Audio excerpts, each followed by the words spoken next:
Hello, everyone. Thanks for being with us today. We are live on LinkedIn and YouTube. Today, we have a fantastic guest, Dr. Amir Feizpour, founder CEO of Aggregate Intellect. And today, I have with me also my friend, Dr. Benjamin Delsol. Maybe just a quick roundtable to present ourselves. Maybe we can start. Benjamin, can you just present yourself? Yeah, in a nutshell, PhD in quantum physics, European patent attorney, IP strategist, and I enjoy a lot AI technologies. Fantastic, Benjamin. Thanks for accepting to joining me to Yeah, my interview pleasure. My pleasure. Amir today. Hello, Amir. How are you? I'm great. How about yourself? Perfect, perfect. Thanks for accepting this live because the subject is very interesting and will interest many people, particularly the law community. So you are an expert in large language models, artificial intelligence, and you are the founder, say, of Aggregate Intellect. What is Aggregate Intellect? Definitely. Well, thanks for having me. I Pleasure. should give the disclaimer that I gave you earlier that I don't know much about law, so I will be mostly talking about what I think will be the impact of large language models on the legal space based on my observations. Going back to Aggregate Intellect, so we run a very large community of AI researchers and engineers. And within that community, we've been running for a few years. We've been building this platform for knowledge management.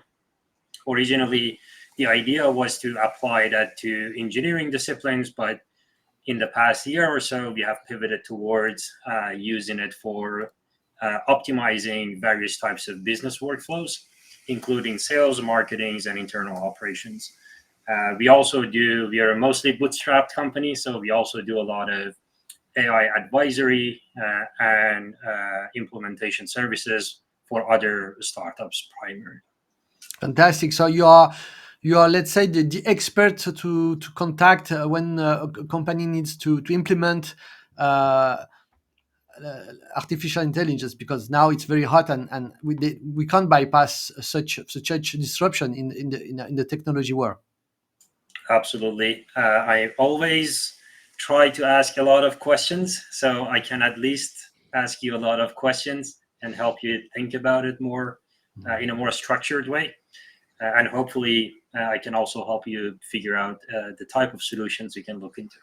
Fantastic. And what type of company do you accompany? Big ones, startups, or what are your target? Yeah, we are primarily interested in again, like there are two different parts of our commercial activities. There is the product side, and then there is the implementation services and advisory side. On implementation and advisory, I primarily work with the startups because they can move way faster.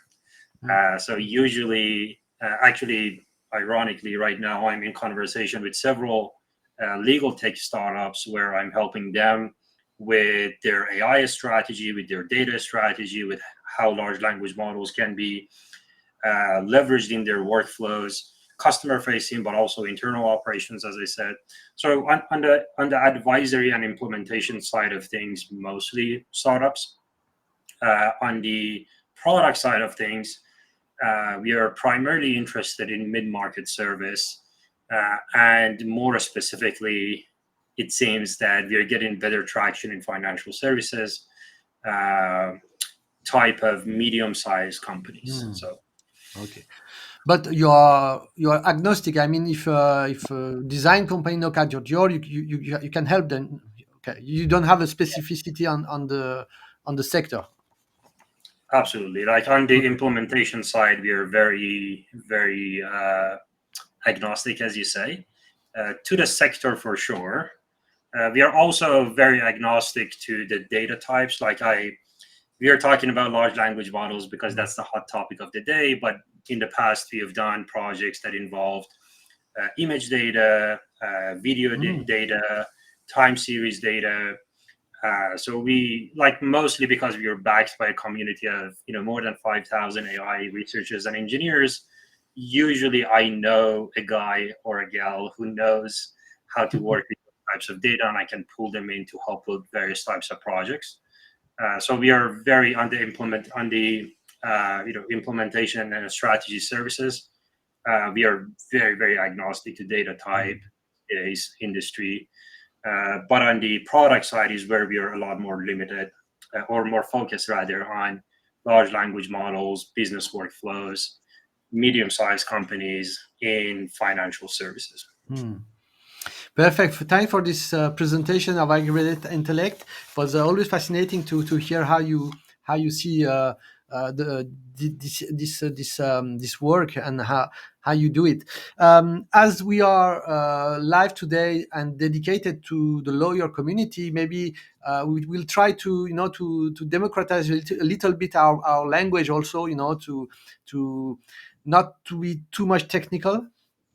So maybe you could start by a little bit an introduction about what is this famous Chat GTP, why it is so impressive, and how it can impact the legal field. Just little introduction. Yeah, when we get to the more legal side of things, I definitely want Benjamin to jump in and help me. Don't worry. I have your back.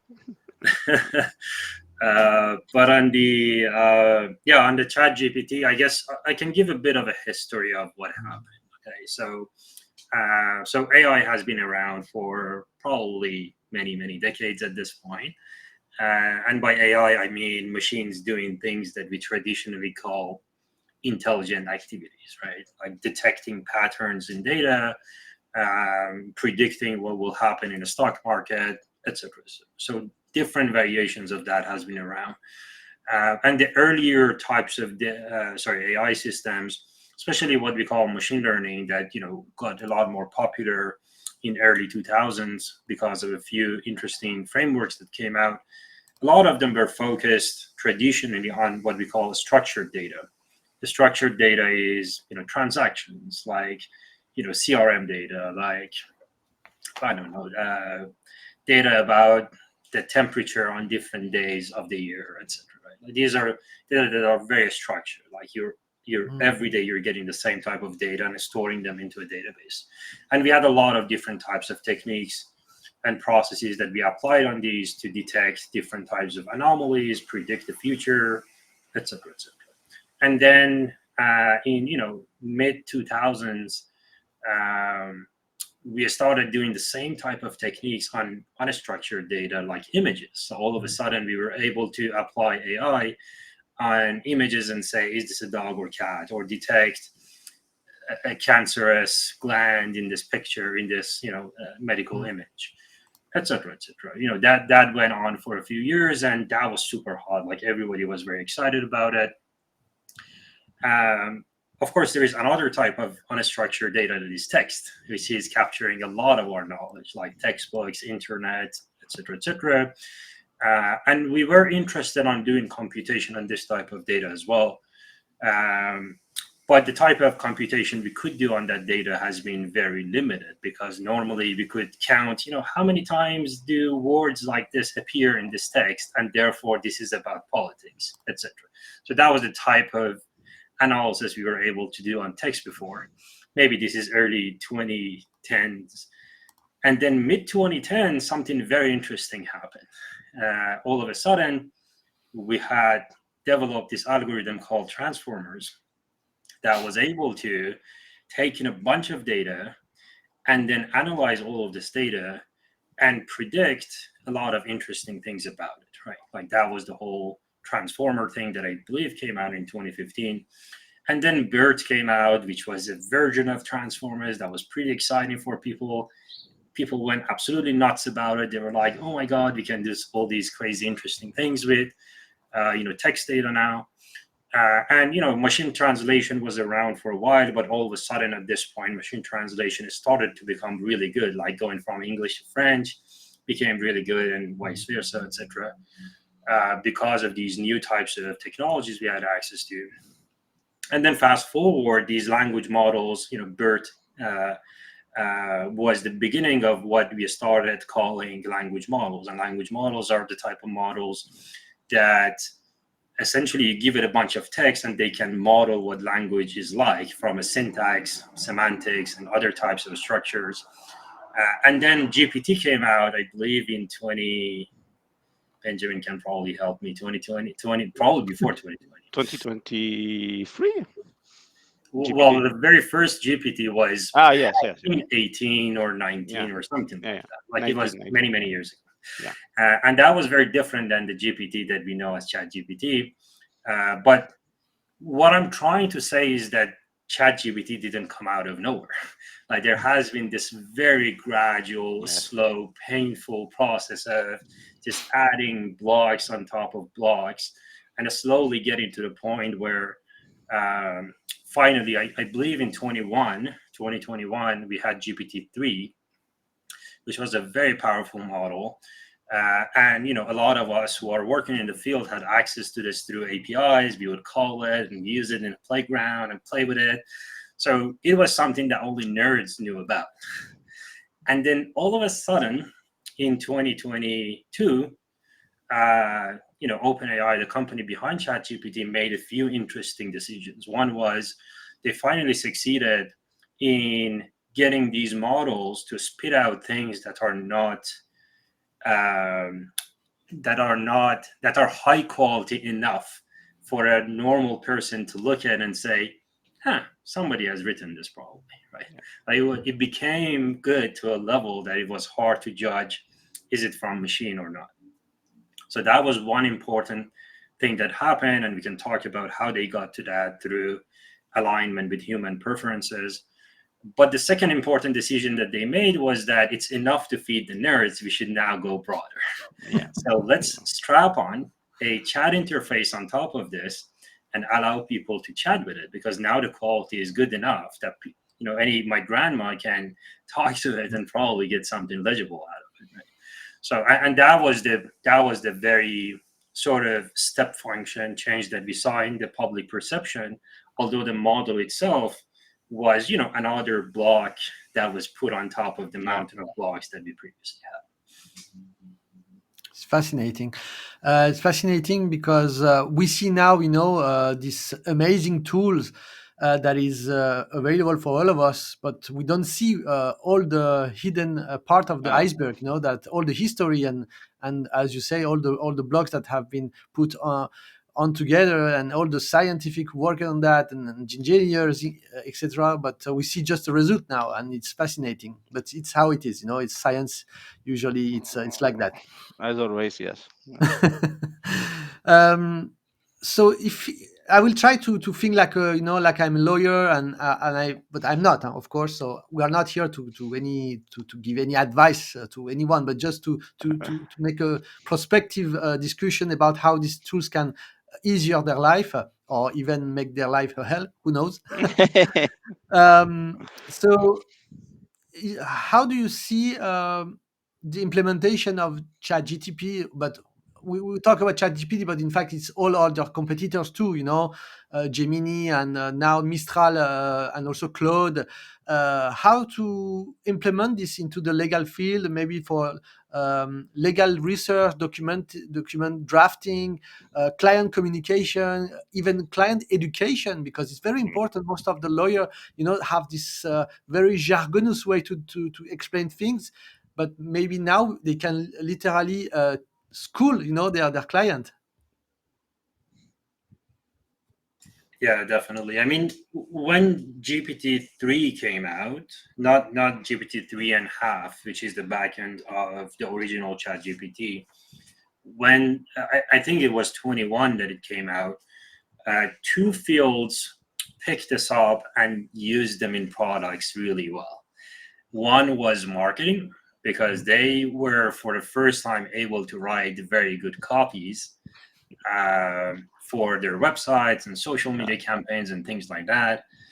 A couple of platforms got absolutely popular. I think they reached like $1 million revenue within a year or something like that, like something really great. Just because they very quickly figured out how to use these APIs to write very good copy, right? And the second one was legal field.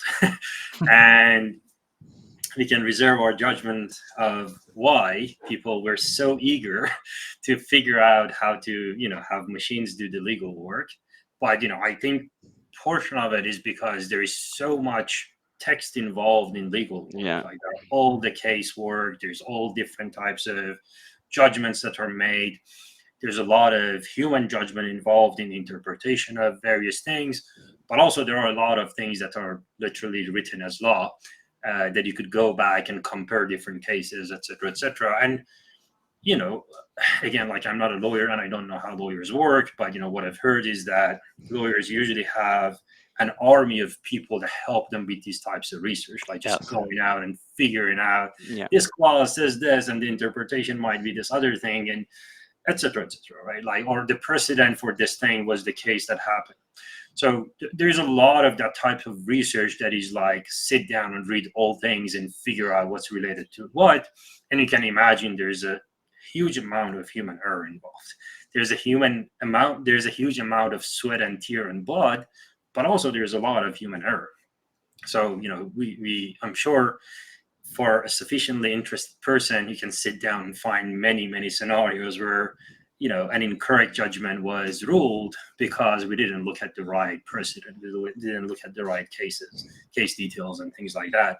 So a lot of people were very interested in figuring out, okay, how can machines do a slightly better job? And, I know several companies that got really popular during that time, that they were essentially sitting on top of systems like GPT-3 and 3 and trying to do, fast forward to this year, there are probably, upwards of 100 globally, 500 globally, companies that are sitting on top of, all of the language models that you mentioned, the OpenAI models, Cloud, Mistral, et cetera, et cetera. Probably some of them for their use cases are completely fine to use third party. Some of them are optimizing for, on-prem deployment with privacy and things like that, with the smaller open source models. So there's a lot going on in that space, and that's really booming, and I'm interested, to observe from outside to see where it goes. But that's all, building net new things with, these types of technologies. For, even you and I, let alone lawyers, tools like ChatGPT, Gemini, all of these tools that have an interface is already a fantastic tool. Like I've been writing my own contracts by using just Gemini and ChatGPT, where I would go to it and say, hey, I'm trying to hire whatever, a fractional CTO, a developer, a marketing person, and I'm trying to, give them these conditions, these terms, these situations, right? Yeah. What are some meaningful legal clauses I can use? ChatGPT writes it for me. And then I say something like, well, actually, there's this nuance, they live in whatever city, so et cetera, et cetera. Can you rewrite it with that nuance now? And I do a bunch of back and forth, put it all in a document, send it to my lawyer and say, hey, lawyer, can you please take a look at this? Is this good enough? And the lawyer comes back with, oh, here is, change this phrase to this. Did you actually mean this or not? So the amount of time that the lawyer had to spend is, has dropped significantly to a fraction of the original time, right? So, and I'm not a lawyer. I have no idea what I'm doing. I'm just putting things in it. I just explain to it what I'm trying to do, which is originally what I would have done with my lawyer. I would have called him up and say, hey, I'm trying to do this, blah, blah, blah. Like I'm saving all of that time and money because I do that brainstorming with ChatGPT, copy paste it, send it to my lawyer and say, hey, you're a person who understands these things. Can you verify that what I did is right? Can you verify that there is no hallucination in this thing? So, and lawyers, I know lawyers, some of them are doing this too. Some of them are doing it very carelessly and they get caught in the court because it hallucinates a precedent, and then the judge is like, wait a minute, we didn't have that. Yeah. So, but it's a very interesting time. Like people at any level and any level of familiarity really with law are interacting with these artifacts. There are a lot of good questions that can be asked around ethics, responsibility, safety, and those things. But the fact is that we all are using it at some level. You say two things that pop up in my mind. The first one is, when you send your contract to your lawyer, the contract that GPT wrote for you. And the second point is that the lawyer has, the good ego, to not be offended by this interaction. I'm telling this on purpose because I see some lawyers in France who has been very offended, by the coming of this GPT. They are literally like the taxi when Uber came in the business. Yeah. And so this is the first point, and the second point is also the pricing, because you cut a lot of time, for the lawyer to write down a contract. So how was the pricing when you interacted in this way with your lawyer? I mean, just to be clear, I'm not doing this only with my lawyer. I'm doing this with my accountant too, right? Like with my there's this tax credit in Canada where we can claim some of the expense we had on research and development and get a portion of it back through a tax credit. I did that with them too. I said, look, guys, I know you usually write this report for us, but I don't think you need to do that this year. I'm just going to chat GPT it and send it to you, and you review it and you tell me, what's right and what's wrong, right? So it is with all type of suppliers that I'm dealing with.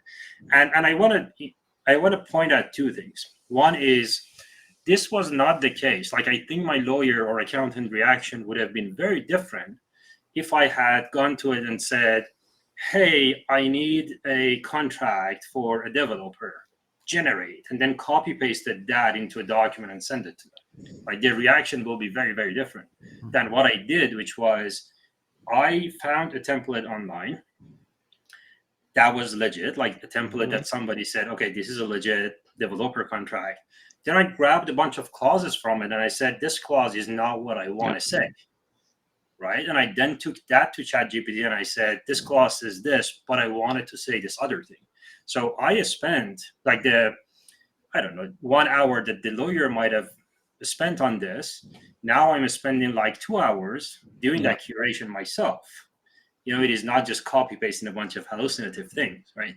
So I'm just very carefully picking the parts and I'm saying, okay, this is good enough. I'm happy with this, but this one, I wanted to say something different, right? So that amount of work that I'm putting into it, hopefully lowers the level of offense or the level of defensiveness that the lawyer would have. Because if they see something that they read and be like, what is this chat GPT thing, right? Like that would be a very, very different conversation.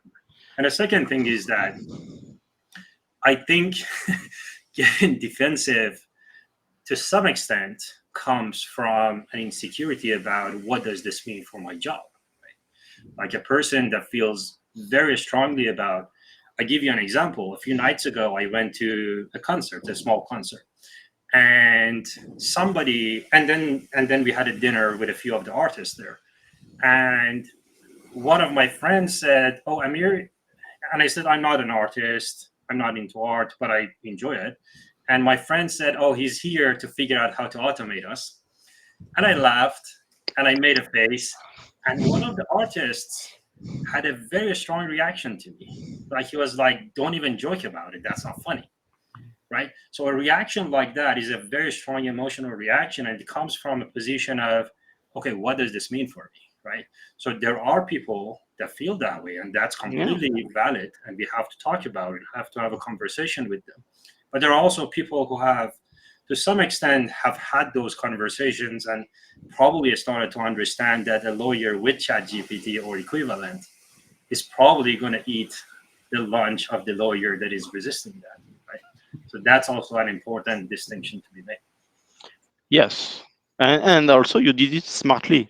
I mean, you just don't just use ChatGPT. You spend time on it. You improve what it is delivering to you. So that's, I think, really important, because the risk is that people will just said, I need a contract or that, and they even don't go to their lawyer. They just send it to the future employee and stuff like that.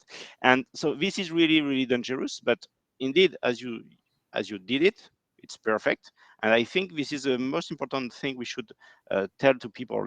If you use ChatGPT to do whatever it is which is normally done by other people, just ask them at the end if it's okay or not. There is absolutely. also the point of educating the client. I know there is difference between the Latin law and the Anglo-Saxon law, civil versus common law. I never know which one is the English one, and the other one is the Latin one. But whatever, the Latin one is very complicated jargonous system. If you are not a lawyer, it's very complicated, to read a justice decision, or any legal document. Um, do you believe that it's in Absolutely. the interest of the lawyer, to educate, to democratize or popularize, all these documents with the help of this artificial intelligence? Oh, absolutely. That's one of the things that I do very commonly. Like when somebody sends me a contract and I don't understand a clause of it, I copy paste it and I tell, Gemini, what is this thing saying in human language? Right? So, Yeah. like in plain English, explain this to me. And then I ask follow up questions like, I don't know, like, okay, this is saying this, that my rights in this contract is A, B, and C, but doesn't mean that I can do whatever else. And of course, I don't take the word, like I use these tools as another source of information. I sort of brainstorm with it. I say, okay, explain this to me. And it does. And I say, okay, can I do, like it says that I'm allowed to do A, B, and C, but D is kind of between C and B. Can I do that? And provides an answer. And I still use my own human judgment to decide, okay, is this valid or not? Like I don't take it at, I might even like copy some phrases from the response on Google search and see if any reputable source has talked about it. What I like about Gemini is that you can ask it to validate the statements, right? Like it can say, okay, this statement is consistent with this resource. This is statement, I didn't find anything for it, etc. Right? That's very valuable, and I use that a lot. So just knowing that, just using them as tools rather than, I think you and I talked a little just sort of offline about AI as a judgment tool. AI is not a judgment tool. You as a human are the final judge, and AI is just feeding you slightly more curated amount of information that you should use. Just Please go ahead. that reminds me Wikipedia. When I was in college, all professors said don't use Wikipedia as a source because we don't know if it's true, and so just stick to the books and so on. And few years later, during my PhD, everybody was using Wikipedia as a source and without checking anything. And I think it will be the same with AI. I mean, right now you are checking everything. You are making your due diligence in a way. And okay, but I pretty sure that in 3-4 years, everybody will do it without checking. And because, of course, in one side, AI will be more powerful, so that's good. But on the other side, it's because the brain like easy way. So, I mean, it's okay. Why I will check everything if it seems okay, so it's good. And I will not pay my lawyer for 1 hour more to check it. And so, again, I think we will drift in this direction because of people that I think that it's not people, it's the brain that want easy way. Oh, absolutely. And I think that's a very important thing to think about, especially for us as the developers and product people, because I put the burden of reducing that harm on the product. Like I had an LLM workshop a few days ago, and I asked one of my speakers if they think uh, the fact that ChatGPT at the very bottom in very small font says, "Oh, by the way, this might make up things. Just be careful." Like, is that a good product decision? In my opinion, that's a horrible product decision because it is not enabling the user to prevent harm to themselves.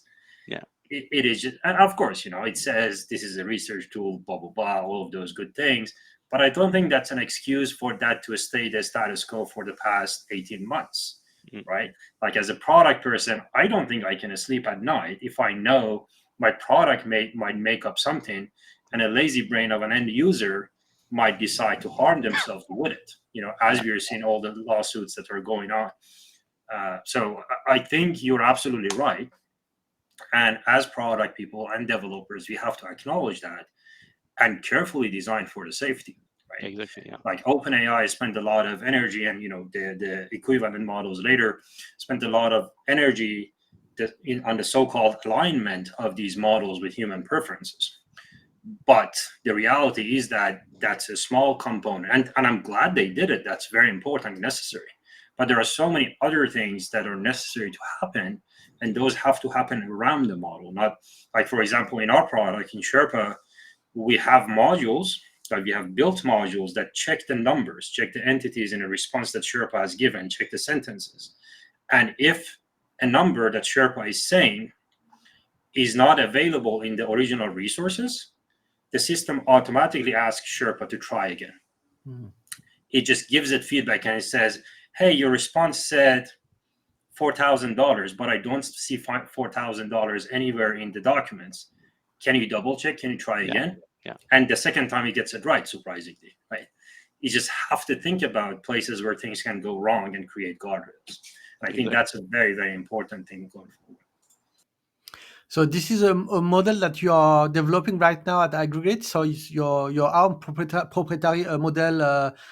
Okay, and what is your just a digression, about this, because it's fascinating. And will you? Is it a B2B model, or will it see it one day like ChatGPT and Gemini and others? Like every of this type of B2C models. So just to be clear, I want to emphasize that we are not developing a new model because there are a lot of smarter and more well-funded people who are doing that already. And I don't think the problems that I'm speaking about can be solved with better models. I think the problems will be solved by better system designs around the models. Because even we have built around the OpenAI GPT models, and the GPT model itself, I don't know, has a 20-something% performance on math. We get 99% out of the same model just because we did a smarter system design. We have added some components that take care of that properly, right? So I think there is so much that you can do with just interfacing existing models with smaller models, with expert models, with delegating the right job to the large language model and the right job to the other models that exist. Like if I want, I don't know, to fact check, for example, that's another thing that Sherpa does. If the OpenAI API generates a bunch of text for me based on some documents I gave it, I want to be able to fact check. I want to fact check every single sentence and say, okay, this sentence is supported by the documents I had. This sentence is refuted by the documents I had, actually, et cetera, But that can be done with a very small model. Like I don't need to do anything with the OpenAI model. I can just train another model whose job is to be the adversary that says, this is right, this is refuted, and this I don't have an opinion about. Yeah, exactly. You create a team of AI in a way. It's like a squad. I mean, each AI have its own skills and they use it all together. Yeah. Absolutely. That's a great way to put it. You guys made a great transition, because I was thinking about in the law, when you have a case, you need to make a lot of research on past decision, and there are many logical things you have to find, that there are if there are paradox between different judgment, and many research, and it's based on the law logic, but the logic of the law is in fact is a common logic, that taught in philosophy course. How artificial intelligence can help the research team of the law, to or even a PhD in a law, to discover something. Yeah, that's a great question. I don't know the answer for law, but I can tell you the general answer that I Mhm. think applies to any scenario, right? So I go back to what I said earlier, which is I think it's a very bad system design decision to put everything on the language model, because the language model at the end of the day is a language model. Mhm. And what it is good at is natural language understanding, which means if there is an articulation from the user, it can understand, kind of, sort of, it can understand what it is saying pretty well, not 100%, but pretty well. And natural language generation, which is it can write things that look legit, right? Mhm. Like that's all it can do. Yeah. It cannot do fact checking. It cannot do relevance checking. It cannot it cannot figure out what is niche and interesting. It cannot predict anything beyond just the next word, etc., etc. So all of these other things have to be built around it. And the way you would go about it is that, like, if I were asked to, help a company do that, the very first thing that I would do is that I would say, bring in all your paralegal, bring in all your analysts, bring in everybody that does this job right now.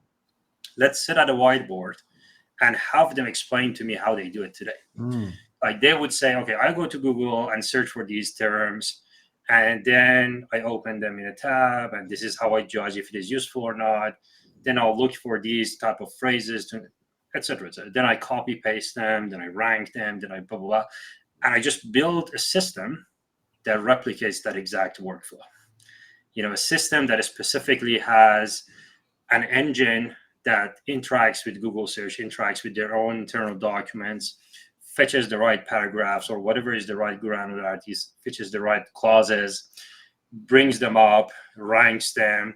I don't know, let's say part of their workflow is also finding the meanings of some abbreviations that exist and inserting them. I'll build a system that does that, etc., etc. And all of these things will work with each other in the back end Mm. to carry out all the tasks that the analyst does. And then I strap the LLM on top of all of it, Yeah. right? Just to make the user experience easier. Yes, exactly. That's how I would go about it. Yeah. It's fascinating because I clearly see how all of this will impact research. By research, I mean academic research in law, and the job of the PhD in law, PhD Oh, student in yes. law. Yeah. Maybe they won't need anymore to have PhD in law Oh, because yes. No, you can, but you will do the PhD in 3 months. yeah, good life. I think um, the roles will change, right? Like, I think Yes. Yes. if we transition the conversation a bit to, okay, what is the role of humans going forward? So essentially, as a PhD student back in the day, a significant amount of my time was reading papers, interpreting them, wasting a lot of time reading 40 pages of paper because a half a page of it was useful for me and I didn't know which half a page it was. It was a lot of setting up things in the lab and sitting down and writing code to analyze things, etc., etc. So imagine in my PhD, a lot of these things could have been delegated to a machine that takes care of my data analysis, takes care of. Then I can spend more time coming up with theories, coming up with experiments I can try. Maybe by the end of my PhD, instead of, and assuming that the PhD is 5 years or whatever, I know in Europe it is, 3 years, 4 years. Yeah.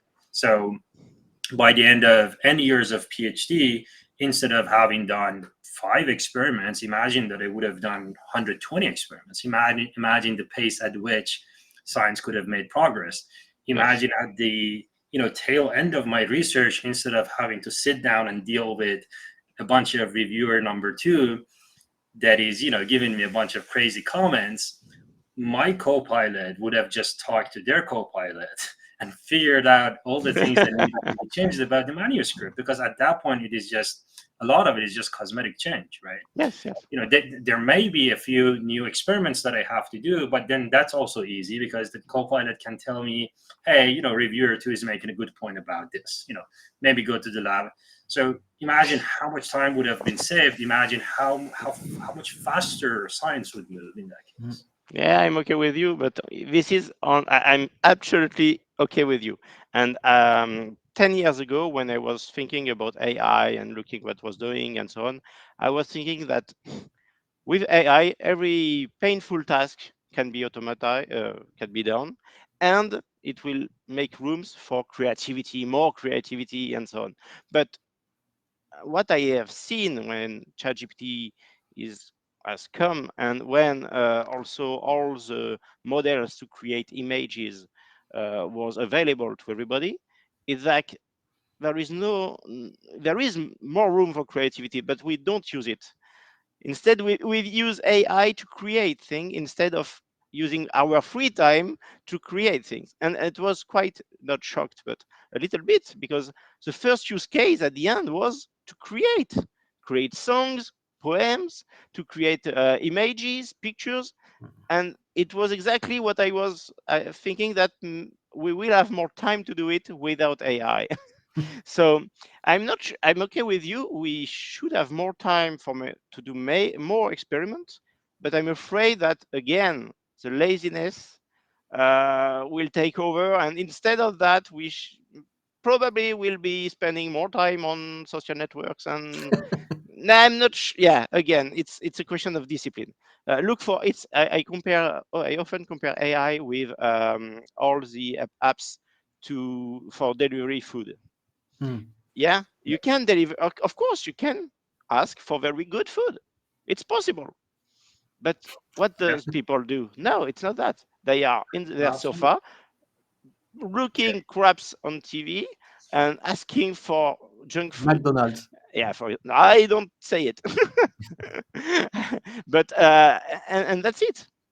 So, and You're again, absolutely they right. should have more time for readings, for playing with their kids instead of cooking. And but at the end, they don't. So Yep. it will request from for our side more discipline again. So I love that you brought this up, and I wish we had like 10 more hours to talk about it because you I, just opened the can of worm. yeah, I know, I know. I do actually have an article that is coming out this week on the topic of what is necessary for the automation to actually make a meaningful impact. Mm. And the conclusion of that article that I wrote is you cannot, like, it is very much like self driving cars, right? Like, you cannot expect self driving car to be the norm until we do significant changes in how our cities are built, how our infrastructure is built, how we think about moving around, how a lot of other things adapt to that reality, right? Because imagine that you have the best self-driving cars, Yeah. but the roads are what they are, the traffic signs are what they are, the rest of the people are driving the way they are, right? Like, the use is going to be minimal. Now let's take a step back and think about automate, like work automation through AI. You're absolutely right that it is opening up the bandwidth of the people to do more, create more, spend more time on meaningful things.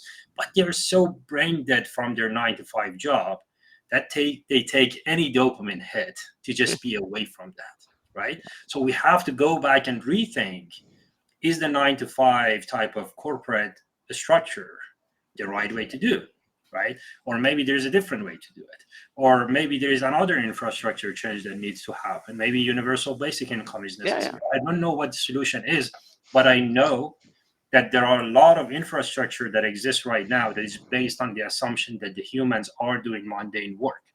yeah. So if we can remove that assumption and reimagine the infrastructure and think, okay, what infrastructure is needed for us to be able to, like, I spend a lot of time thinking about post career, sorry, not career, post work meaning. Like, what is even meaning going to be if people don't have work the way that it is defined today, right? Yeah. Like, and what kind of infrastructure is necessary for people to adapt to them? No, that's a good point. And for the self-driving car, from my point of view, when everybody will have a self-driving car, I mean, when all the cars are self-driving cars, okay, no more problem. So, but as you said, if it's only one person, no, it doesn't work. And for your point of view about changing the infrastructure of the working force, it's indeed very, very clever. Yeah. So, guys, we talk about how artificial intelligence can help a lawyer to read a lot of document for their research. But it can also help lawyers to educate and communicate in a better way with their client.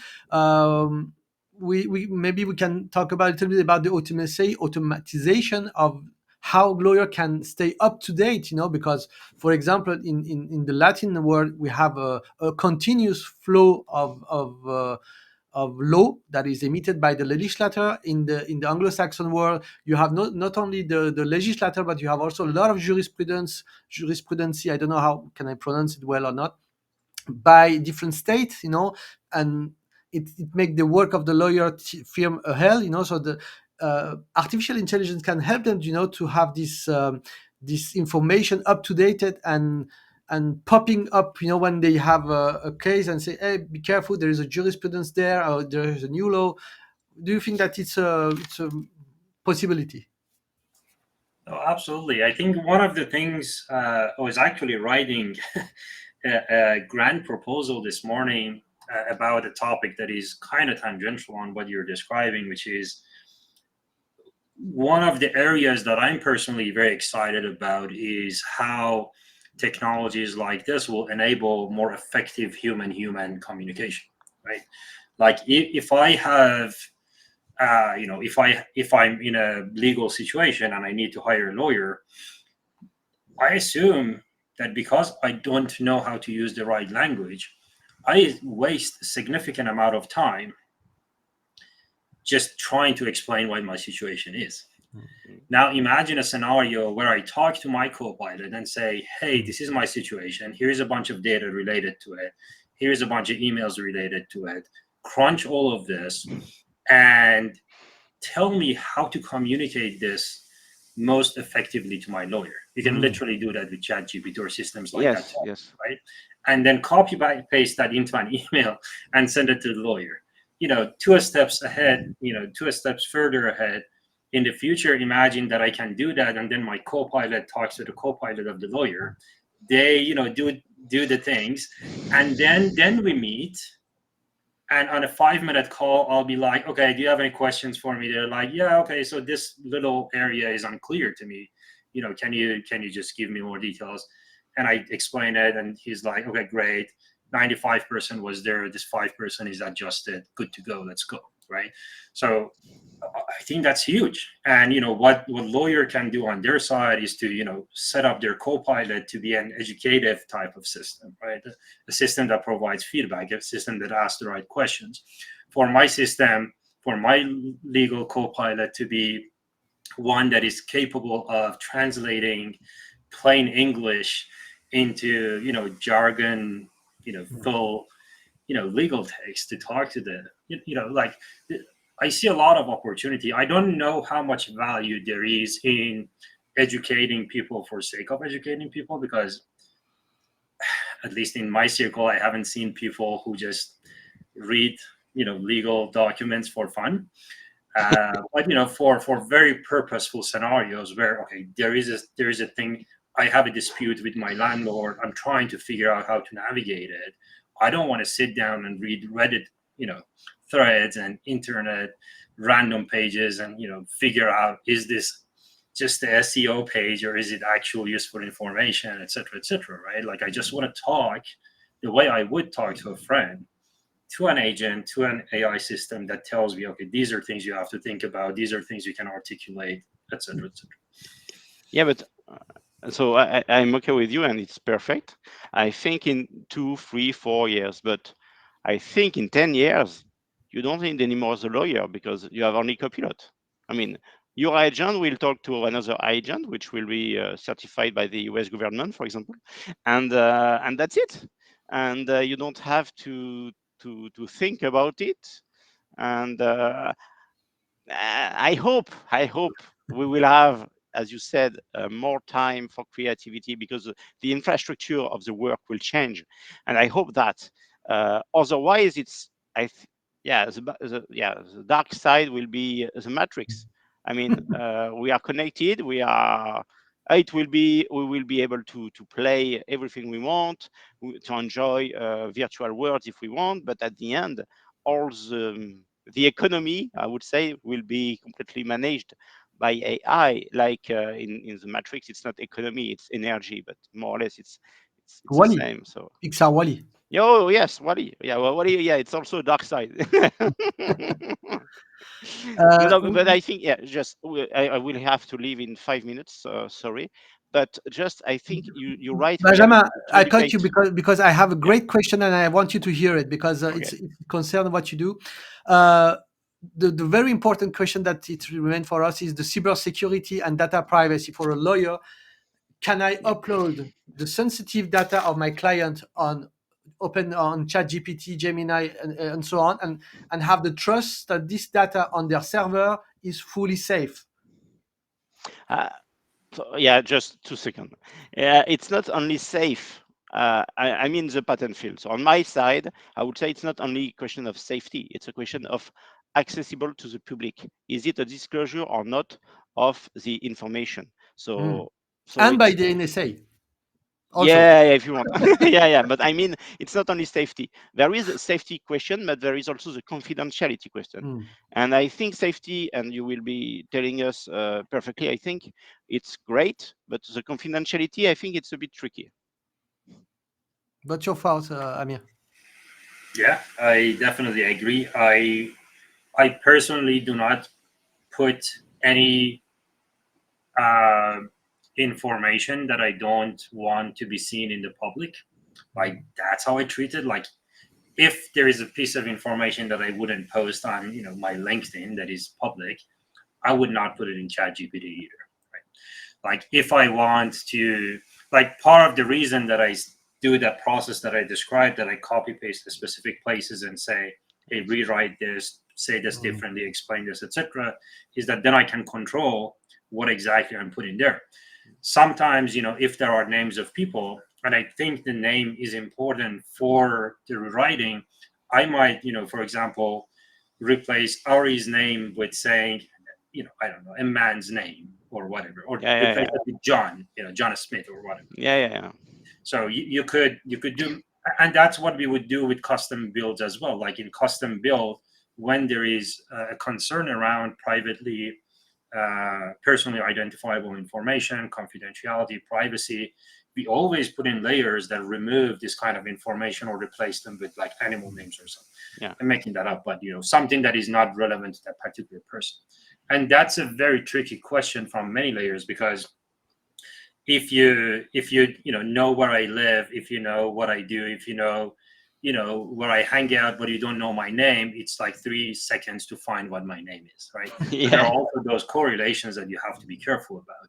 So you have to think about, okay, what are all the things that might give away who somebody is, Yeah. and just replace all of that information properly. So I think it's our duty to educate people on that, because we are thinking about it, so we are caution. We take cautions, but I think most of the people don't think about it. Even in Samsung, for example, when they the developers on Samsung were using ChatGPT for coding, they was not aware of this risk, for example. So Benjamin, I know that you have another yeah, so meeting, yeah, so thank you very much, Amir. It was great seeing you again.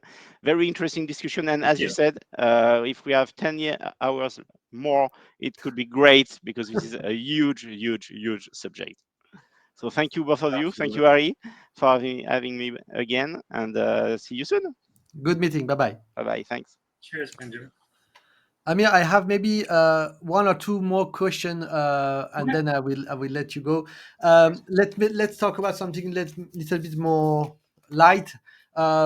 In the present, how do you see the new type of job that can emerge and be being hired by the law firm? Prompt engineer or AI expert, or I don't know. What is the title you think that will emerge in the coming years? Yeah, definitely. I think less than new titles that would emerge in legal field. I think or that's really my one person opinion or guess, is that we will see more marriage between technical fields and legal field, because more traditionally they were to some extent separated, except for I don't tech would hire lawyer like corporate lawyers and things like that. I think we're going to start seeing the opposite flow as well, that a lot of tech people would go towards legal companies and work with them. As I said, like I'm personally involved in a few different legal tech startups, and I know nothing about tech, but I know things that they're trying to use now. Like I'm helping them with, as you said, prompt engineering, with designing custom systems, with figuring out how to build these types of technologies with guardrails and security and safety into their existing platforms and software that they use. So I think we are going to see a lot more marriage of these fields. And I think what I said earlier, that is a lawyer powered by these co-pilots is probably going to eat the lunch of the lawyers who are resistant to it. And I think that's what's going to happen. Like, more of us will essentially show up in those areas. And in terms of education, do you think that the law college will integrate, I don't know, some IT course or computer science course, or the opposite, the computer science course will offer law course or something like that? I mean, given that computer science related fields have a history of just finding themselves in all of other sectors, I think, if I were to guess, that's probably what is going to continue to happen, where people with IT capabilities will find themselves into other areas. So, and I'm assuming that very much like, I don't know, political science, academic departments at some point started teaching their students the programming, the statistical programming language, because that was a tool that they were using to do their job. I think the same thing is going to happen. Like, if these types of technologies become commonplace and reliable enough, that becomes part of the toolbox of the academic research, then it is expected for people to pick those up and teach them as well to be used properly and safely. Great. So this is reminds me, the growth hacker in the marketing field, who are engineer by training, who moved into the marketing field, and they made a lot of progress. They helped the marketing to make a lot of progress. So it's exactly the same thing. I mean, just to conclude, what is first of all, thank you so much for being my guest for 1 hour. It was always fantastic to have you, because you are such a great expert and such a great communicator. You know how to transfer this information in an easy way. I understand everything, so thank you. um, just maybe to conclude, first of all, what is the next step for Aggregate Intellect? What you are doing, and what is your update and event you are organizing right now? Yeah, definitely. Just to comment on what you said earlier. Also, I think where we are going is a society where work is a lot more fluid. People jump around a lot more. They work with interesting projects regardless of where that interesting project is.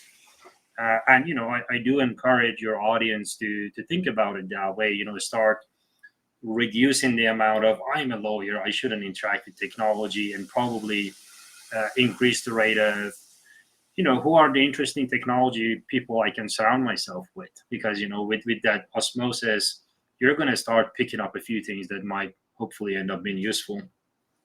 And that's and I'm using that as a segue to what my priority is these days. As I'm getting a lot of inbound from people who are trying to wrap their heads around it, and I'm doing this sort of a fractional chief AI officer type of engagement with a lot of the startups. That's exactly what I'm trying to do. Like, just show up, help them make good decisions, help them figure out what kind of. There's also so much noise out there, so help them figure out what to pay attention to, what they can safely ignore for now. So that's really what I'm up to, trying to figure out what other companies and projects I can get involved in, And as I said, like, I'm spending maybe a few hours a week on each of these projects, but hopefully the teams are getting a lot of value by mostly me saying, don't worry about these things, you can come back to them later, but these are the more important things to pay attention to. So that's definitely my priority, to find more interesting projects like that. And in terms of events, we have weekly events, we have monthly events, we have so many events. I will share our event calendar link, and hopefully can add it to the show note. Fantastic. I will, of course, add all your links in the replay and the description of the video. Thank you so much for being my guest. It was a great honor to have you. See you soon. Bye-bye. Thanks, Ari.